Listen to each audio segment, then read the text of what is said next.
Aitäh, lugupeetud Riigikogu esimees, head kolleegid, head inimesed, kes jälgivad meid interneti vahendusel.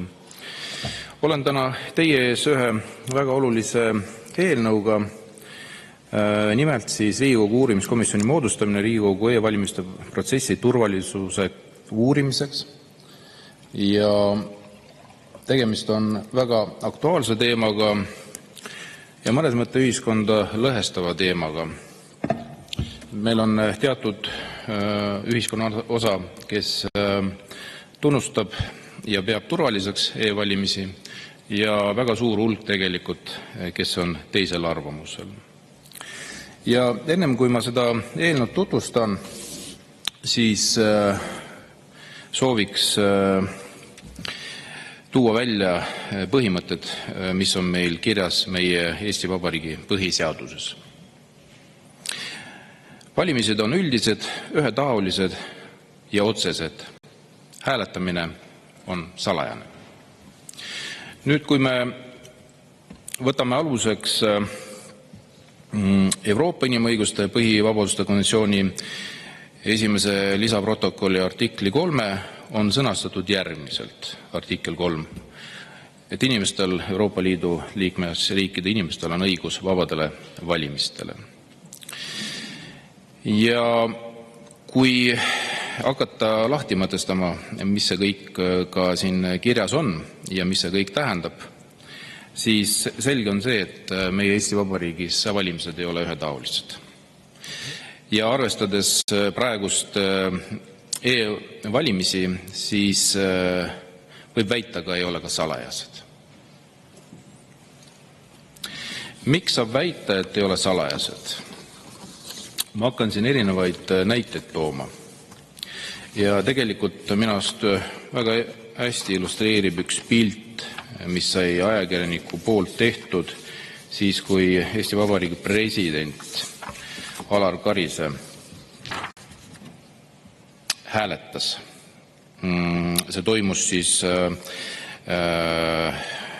Kiidjärve raamatukogus. Siin on ilusti Eesti Päevalehe fotograafi poolt tehtud ka foto. Ma ei tea, kas seda on näha või mitte, kus president hääletab arvuti juures ja siin samas kõrval on kaks inimest, kes seda kõik jälgivad. Ja ma arvan, siit poolt, kus tehakse pilt, on täpselt samamoodi näha, mis siis monitoril toimub. Ja see on Eesti Vabariigi president Alar Karis. Hääletab e-valimistel. Kõik seda jälgivad, kõik seda näevad ja loomulikult sama ajakirjanik, kes seda artikelt siis ka kirjutas, kajastas, ka pani siis hüpoteesi, et kas tõesti võib ju väita, et presidendi valimised ei olnud salajased ja need inimesed seal, kes kõik kõrval olid, jälgisid. Võis ka nii öelda, et ka keegi võis suunata, kuigi ma ei usu, presidendi puhul keegi võis suunata. Aga üldiselt on ju pilt selge. Ehk siis ka kodus võib täpselt samamoodi olla. Oled arvuti taga, valid, aga keegi vaatab pealt ja suunab. Ja see ongi see küsimus, kui salajased need e-hääletused on. See on esimene pool. Ühetaolised, nii nagu ütleb põhiseadus. Kus nad on siis ühetaolised? Meil on olemas sedelhääletus, meil on olemas e-hääletus.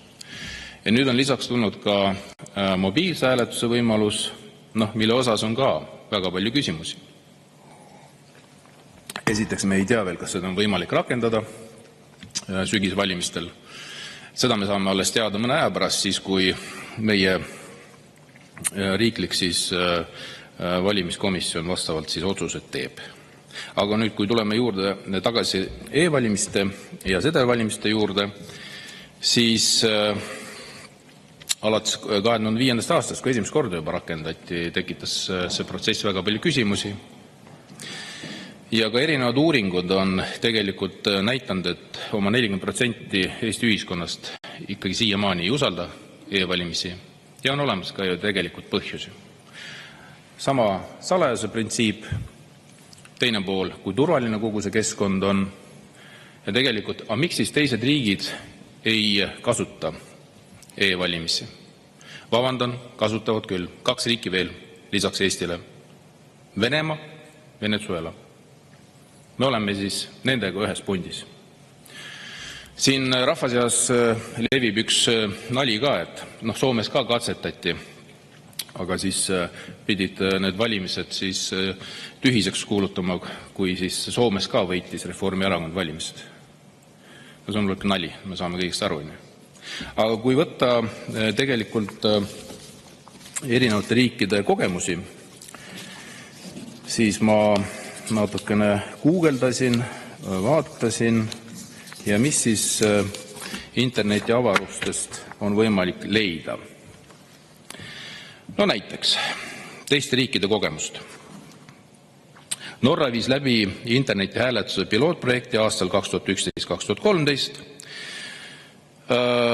valitud omavalitsustes, ehk siis tõenäoliselt toimus siis kohalike omavalitsuste valimised. Kuigi olulise turvalisuse probleeme ei tuvastatud, otsustati projekt 2014. aastal lõpetada, kuna puudus laiapõhjaline poliitiline toetus ja esines muresid hääletuse turvalisuse ja anonüümsuse tagamisel. Anonüümsusest me juba rääkisime. Siin on pilt. Soome 2008. Aastal katsetati Soome e-hääletust 3 omavalitsuses kohalikel valimistel.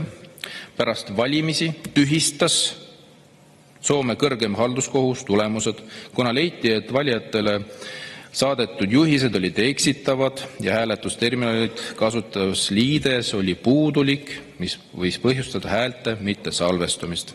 Seetõttu otsustati e-hääletust loobuda ja peale seda katsetust ei ole rohkem katsetatud. Siin on näited erinevatest veel riikides. Saksamaal hääletusmasinad 2009 katsetati, prooviti, rohkem ei katsetata, ei proovita. Samamoodi Holland kunagi hääletusmasinaid proovis, see ei ole e-hääletused, aga e-hääletusteni, kui isegi hääletusmasinad ei kõlbanud, siis kindlasti ei kõlbanud ka e-hääletused. Iirimaa lõpetas ära e-masinate kasutuse. Ühendriigid internetipõhise hääletussüsteemi katsetused toimusid, need olid eelkõige mõeldud sõjaväelastele, kes siis elasid väljaspool USA-d, aga just nimelt probleemid esinesid süsteemi turvalisuses, häkkimisvõimalustes ja nii edasi, ja ka samuti lõpetati see projekt ära.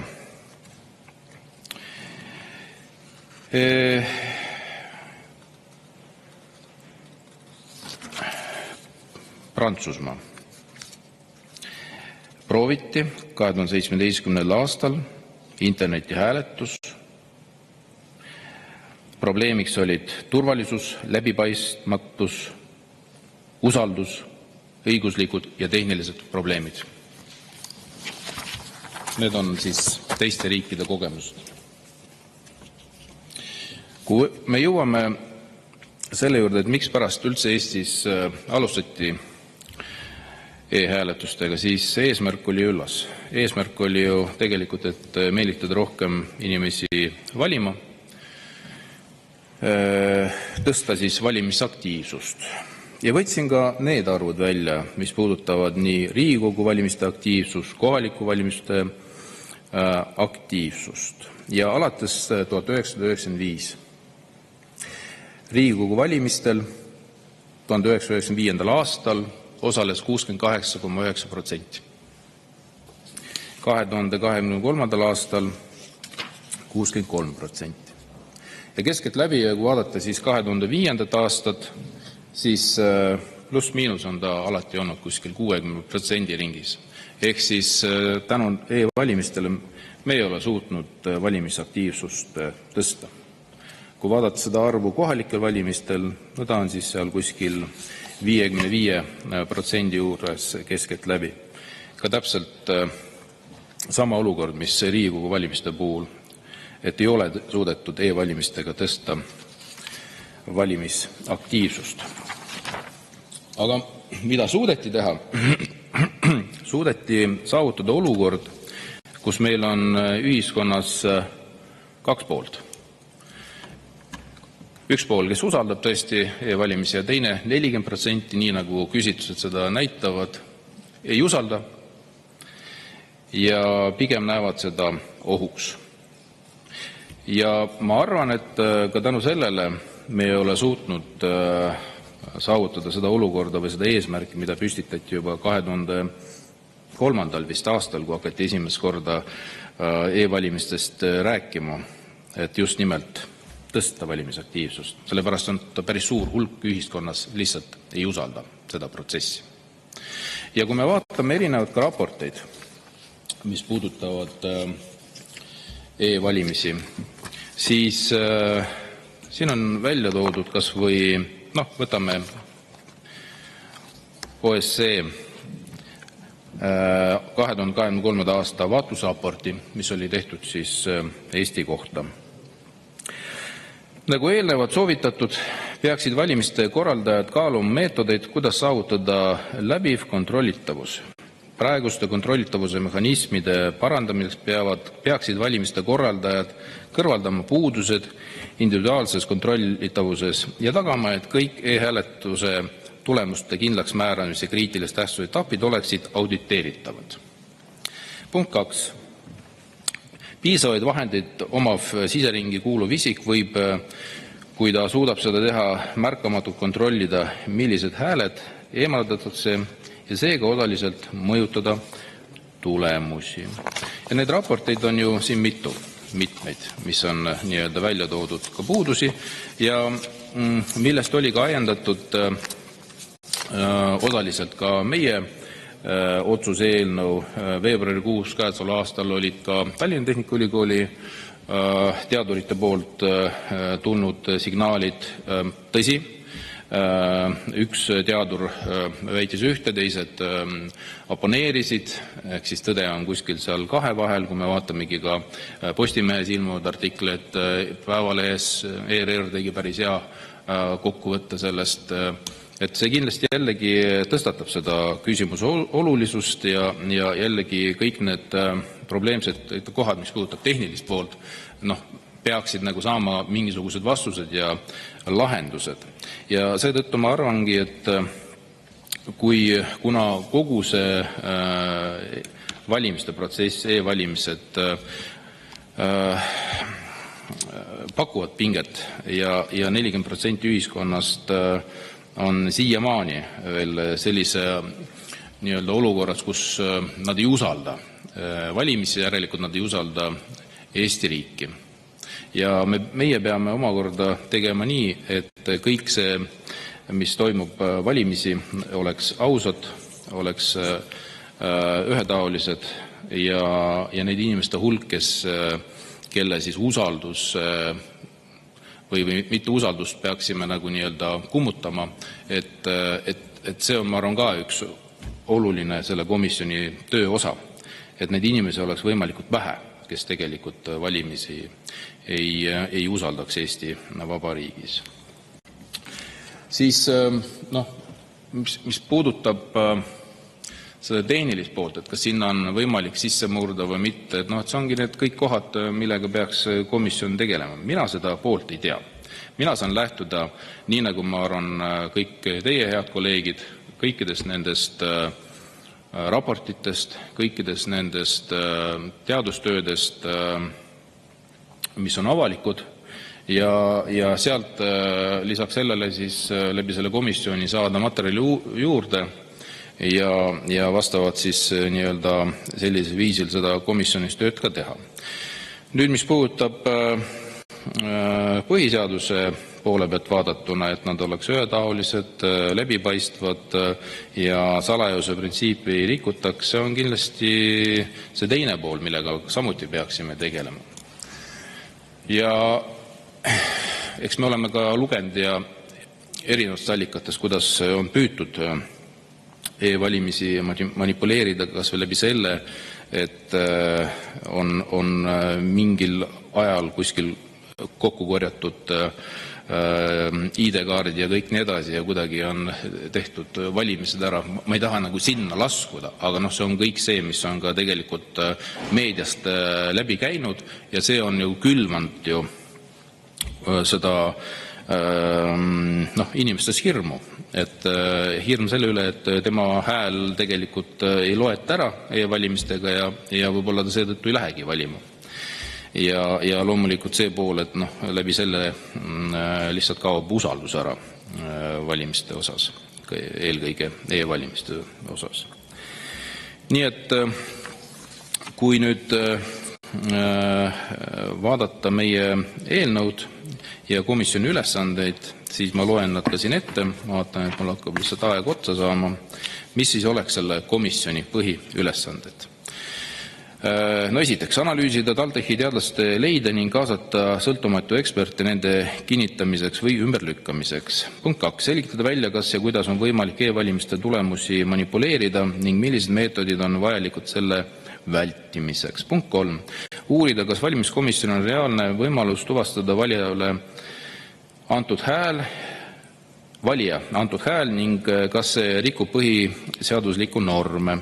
Hinnata, kas kehtiva auditeerimisprotseduurid on piisavad e-valimiste usaldusväärsuse tagamiseks. Punkt 5, analüüsida, kas praegune e-valimissüsteem vastab rahvusvahelistele standarditele ning milliseid muudatusi võiks sisse viia. Punkt 6, hinnata võimalikke ohte ja riske seoses arendatava mobiilhääletussüsteemiga. Punkt 7, teha ettepanekud e-valimiste usaldusväärsuse parandamiseks ning vajadusel soovitada ajutist üleminekut turvalisemate hääletusvormidele. Punkt 8, hinnata, kas e-valimiste protsess vastab täielikult demokraatlikele standarditele ja põhiseadusele. Punkt 9, teha vajadusel Riigikogule ja valitsusele ettepanekud, millisel viisil saab e-valimiste protsessi paremaks turvaliseks muuta.